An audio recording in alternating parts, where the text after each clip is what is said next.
Hello, my name is Taylor Bennett. Welcome back to the Bechtel School for Music's series of video tutorials on how to play this violin part of our songs in Tightrope Themes, which is a series of 8 one-string etudes for violin and piano.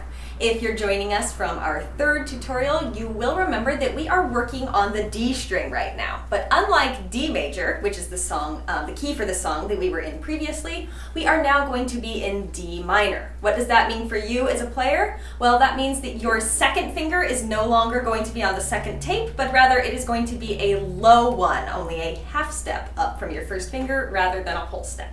First and third fingers will stay the same, but make sure to watch out for that low too. All right, once again in this song, we have a fairly simple rhythm to keep track of. We don't have any eighth notes, we're leaving that to the piano, but we are back in 4/4 time signature. So instead of doing the 1, 2, 3 waltz tempo, we are going to have a straight 1, 2, 3, 4. All right, all that being said, let's go ahead and listen to our first stanza.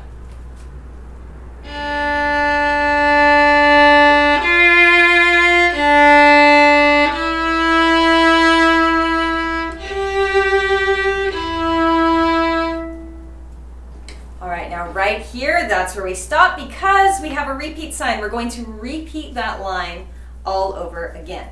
So here it's pretty simple. We mostly have to work on our bow control. These are longer notes than we've been playing, and we really need to make sure that they stay smooth and that they stay clear.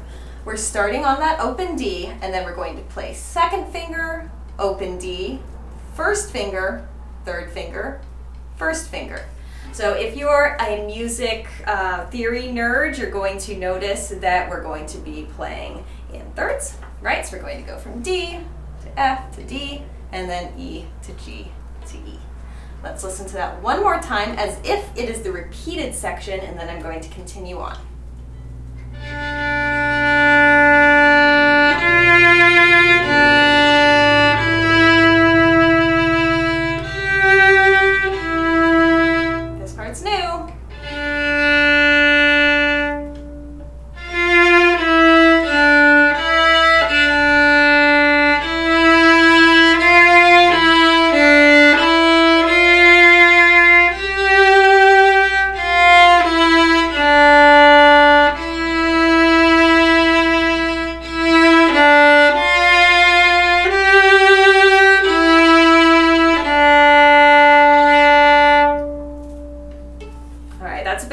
Section, but that is carrying us into our 4 rests while the piano has an instrumental interlude. All right, a little bit more is going on here. First, our first new measure is just that open D on a dotted half note, so 1, 2, 3, rest. And that is really going to bring closure to our first line. When we pick back up, we're at the dynamic marking of piano, so very soft, but we're going to be crescendoing up as we have these moving notes. 2, 1, D, 1, D, 1, 2, 1, D, 1, 2, 3. So once you've nailed that 2, 1, D, 1 measure, you're going to be pretty good to go. Take one more listen.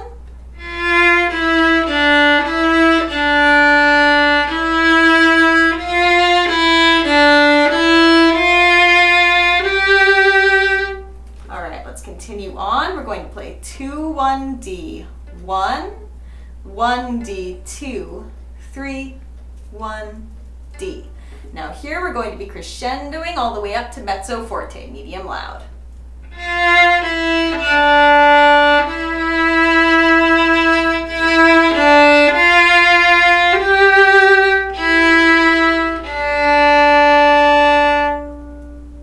Again, we're going to rest for 4 measures. The piano has some fun on its own, and then we are going to come back and we are going to repeat that first stanza that we did, right? Where we have the open D. Let's take a listen.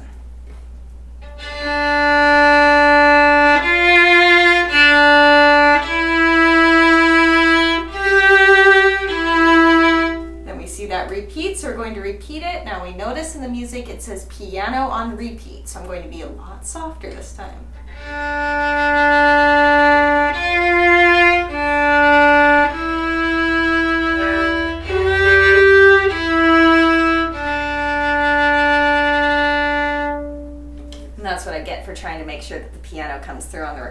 gonna start bumping strings and all that fun stuff. You get the idea, you can play it better than I can. All right, now that we understand the structure of the song and how to position our fingers, let's go ahead and listen to the whole thing through with the piano accompaniment. Make sure to keep an eye out for the repeats. You have 2 of them in this song.